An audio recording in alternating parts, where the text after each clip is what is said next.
Although I would have loved to have stayed in Alice's picturesque town, it was time to get back on the train and continue my quest.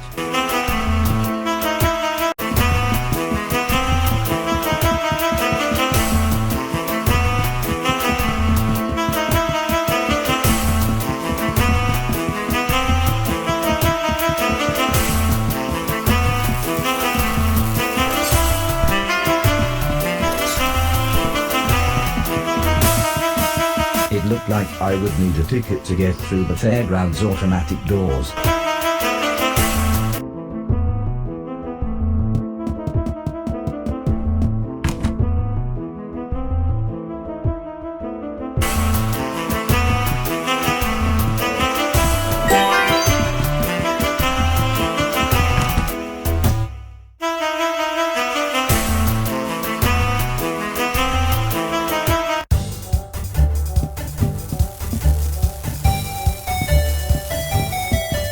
Mind the doors.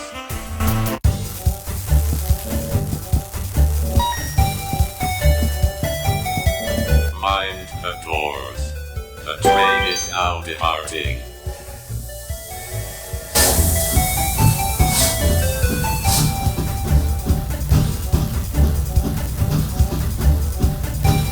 The clouds were gathering as we pulled into Chapter8 and the professor's factory.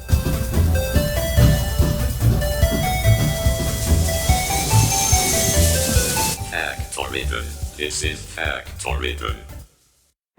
Cold specks of rain began to fall as I stepped off the train onto the deserted platform. The station looked as if it hadn't been used in years. There were no conductors, no ticket barriers, not even an up-to-date timetable. The place was like a ghost town.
The security system jumped to life. I knew the only way I could deactivate it was to destroy its power source. That's when I spotted a perfect shiny surface. Maybe I could deflect one of the lasers toward the generator.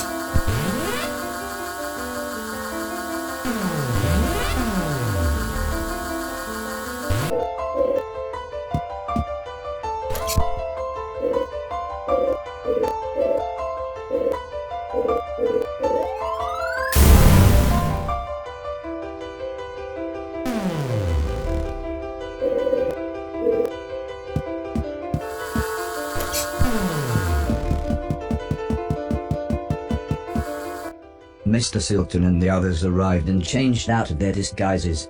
Although Mr. Preston was moaning as apparently Mrs. Silton had only washed his and Mr. Logan's Halloween costumes.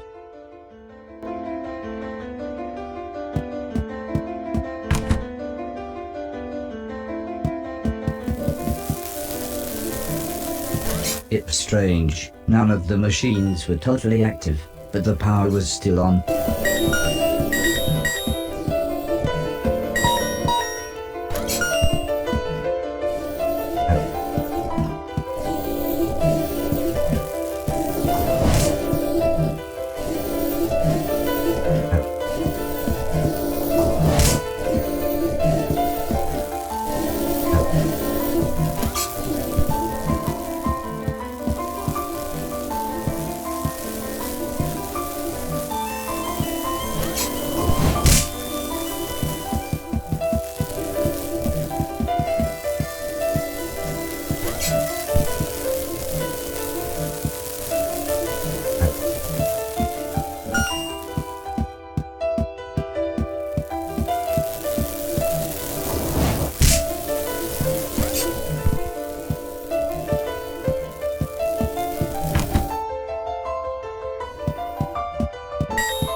This all looked very familiar. I would have looked around more, but we needed to find the professor.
There were no signs of life. If the professor was living here, he hadn't been here in a long time.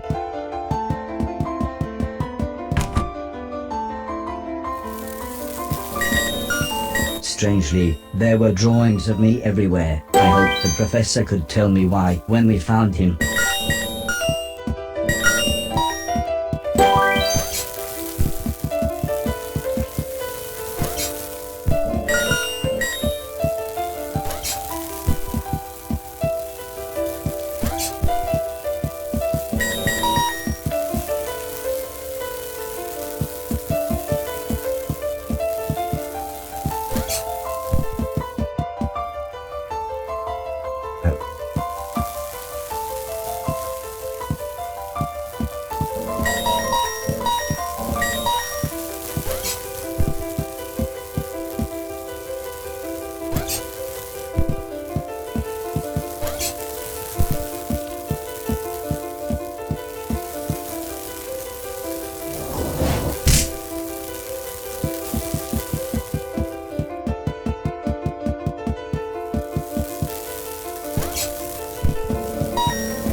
The office was deserted, but it looked like people had left in a hurry. Various computers had been left on.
A large piece of machinery blocked our path. Mr. Silton smiled when I asked what we should do next. I knew straight away that he didn't mean Mr. Preston or Mr. Logan when he said, "Someone's gonna have to climb inside." It seemed we could use the computer to move chunks of the machine around. I knew I needed to make a clear path, as it would be me that would be going through it.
As we entered the extravagant corridor, the most beautiful tune played in the distance.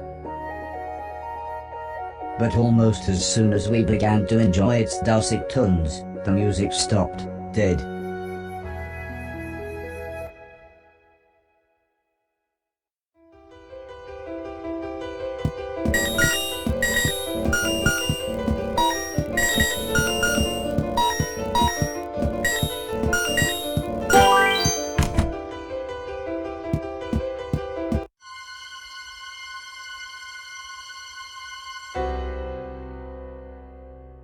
The professor was dead, but everything seemed wrong. He was old, very old, maybe 20 years older than when I'd last seen him. Mr. Silton sounded very sad when he said, "How did anyone even get in here? I don't know what to do now. I suppose we'll head back to the train station."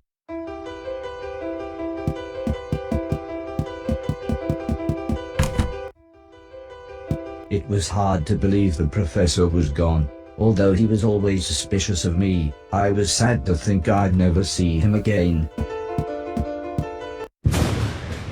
"Is it? Yes, it is. This is the right day," said the professor as he jabbed at a small metal box. "I don't know how much time I've got to explain," he continued as a bright light began to surround everyone. "Oh, not long at all."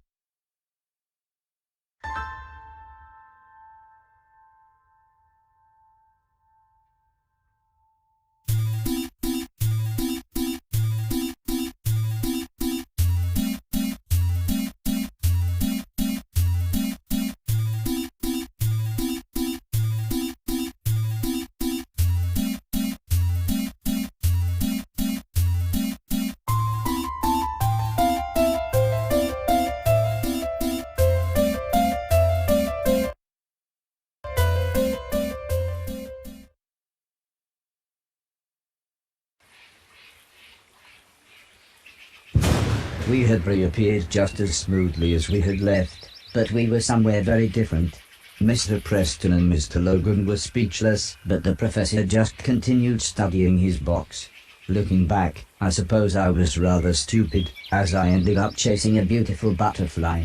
I was lost, but soon I realized I wasn't as alone as I thought.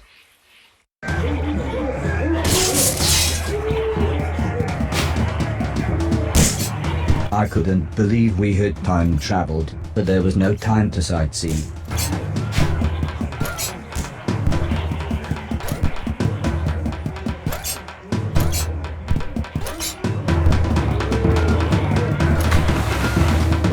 The prehistoric world looked like paradise, except for the killer cavemen.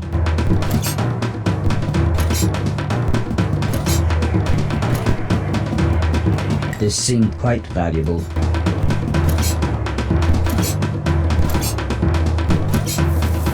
I would have liked to have a look around, but I had to get back to the others.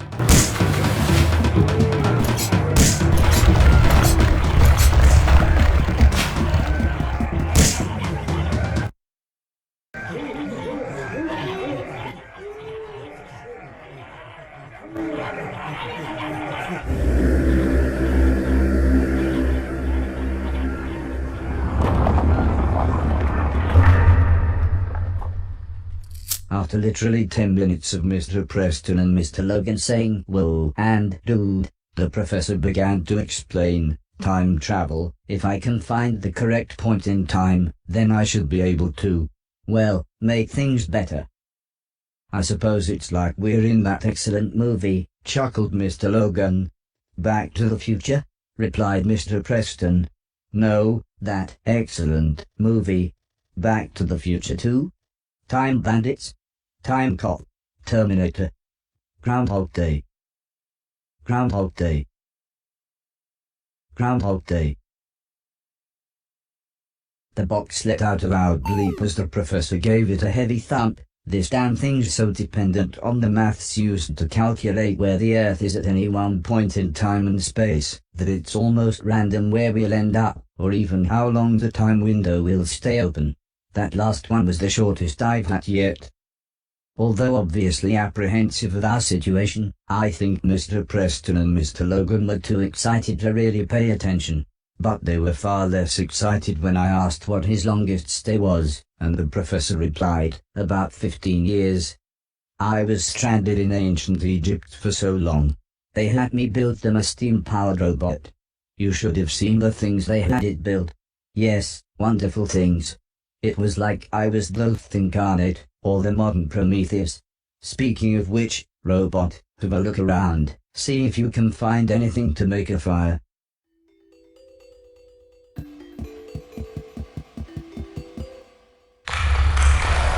As great as my shoes were, they weren't much use when there was nothing for them to stick to.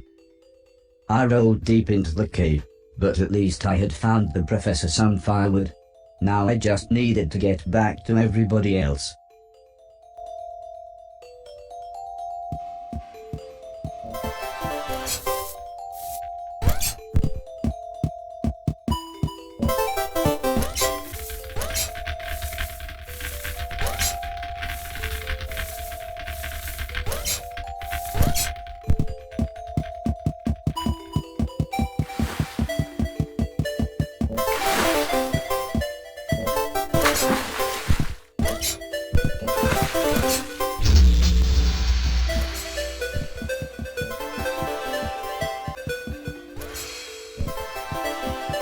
Things started to look familiar.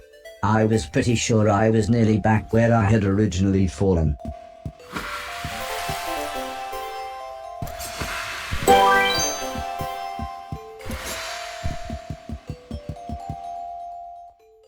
Everybody warmed themselves by the fire. In the orangey glow, the cave even looked a little homely.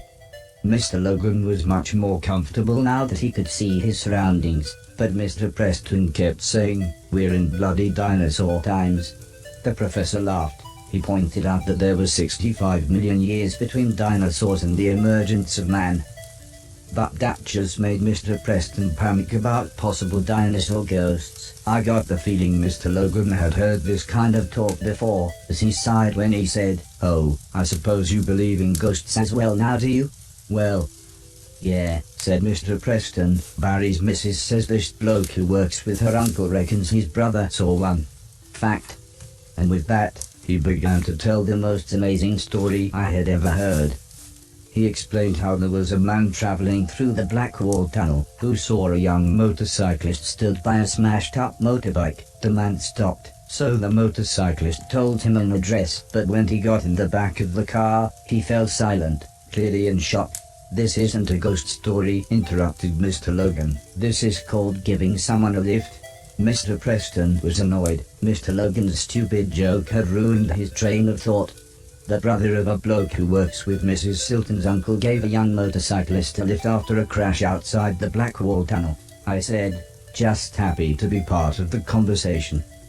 "Yeah, that's it," said Mr. Preston as he explained that when the man arrived at the address, the motorcyclist had vanished. He said the man, not knowing what else to do, knocked on the door of the house. Soon an old lady answered, and when the man asked her if she had a son, she burst out crying and sobbed. "I did have, but he died 10 years ago today, just outside the Black Wall Tunnel." I couldn't believe my audio sensors. This was concrete proof of the afterlife. I mean, Mr. Logan did point out that the story was from a children's TV show called Grange Hill, but you can't argue with the facts. Soon, the professor had finished inputting whatever data his box needed. "Robot," he said, "we need to be outside for my computations to be truly accurate. Find us an exit from this platonic allegory." "Okay. Find us a way out."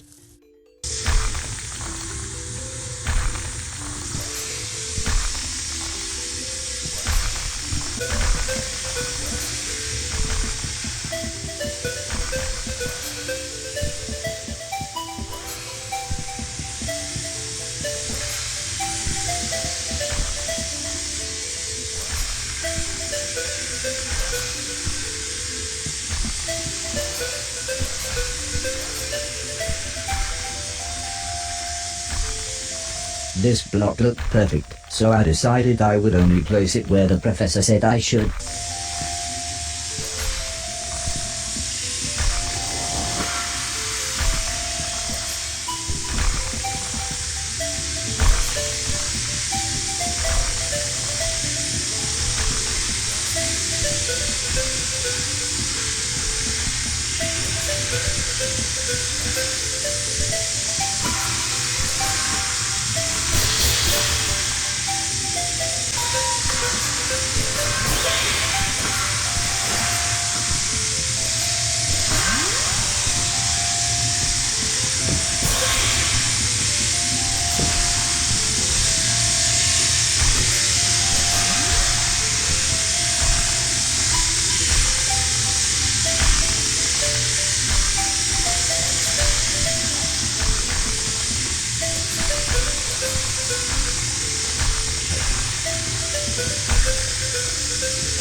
Well, I've reversed the polarity of the neutron flow, so here we go, said the professor as the glowing light surrounded us again.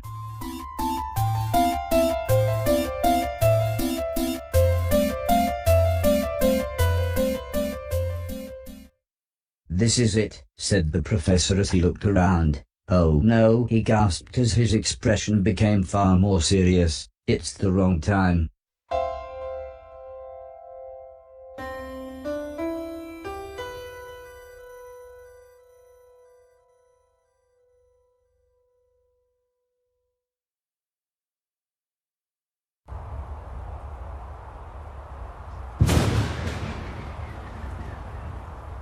We had appeared in another barren desert. I was beginning to think that the past was made of nothing but sand. The professor looked concerned as he examined his box. It was then that we realized we were completely surrounded. The men seemed to think I was some kind of god, or, as it turned out, some kind of sacrifice.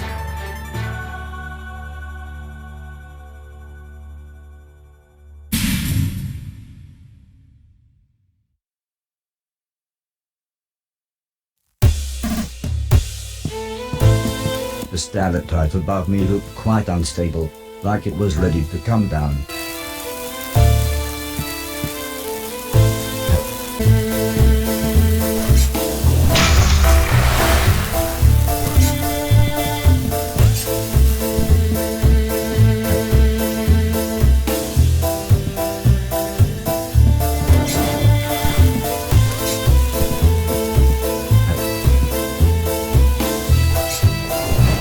Now, this was clearly worth something.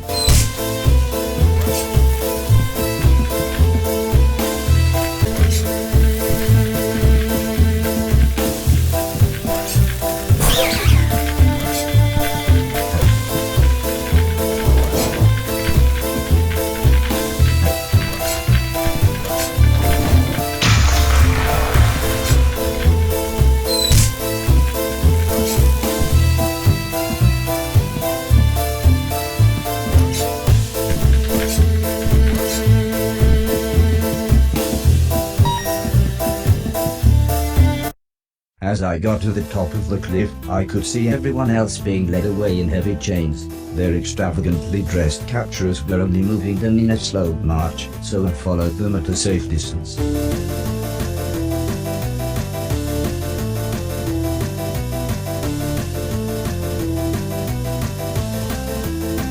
Strangely, the men seemed to ask the professor something, who nodded in agreement. Although they clearly knew each other, the man in charge pushed the professor into a small wooden cage, along with Preston and Logan. The men then left. I was about to attempt to free my friends when one of the men returned with some tools. It was then I heard some machinery start in the distance, and the man left again. I then found out what the machinery was.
Mr. Preston took a chance to do something I'm guessing he thought was brave, shouting, "Catch you later, you ancient Egyptian dickweeds."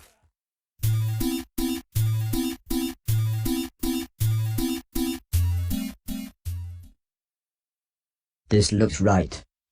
"Stay here," whispered the professor, "just in case."